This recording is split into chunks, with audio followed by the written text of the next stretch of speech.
College में final exam चल रहे थे। प्रैक्टिकल का दिन था। कॉलेज के कुछ लड़कों ने मिलकर बहुत ज्यादा नशा कर लिया और इम्तिहान देने पहुंच गए।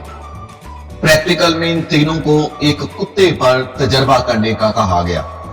उन्होंने कुत्ते की एक टांग काट दी और दूर खड़े होकर कुत्ते को मुच मुच किया तो कुत्ता चलने लगा। फिर उन्होंने कुत्ते की दूसरी टांग भी काट दी और फिर दूर जाकर किया तो कुत्ता फिर चलने लगा। फिर उन्होंने कुत्ते की तीसरी टांग भी काट दी और फिर जब दूर खड़े होकर किया तो कुत्ता अपनी जगह से नहीं हिला। फिर दूसरे ने कोशिश की लेकिन फिर भी कुत्ता नहीं हिला।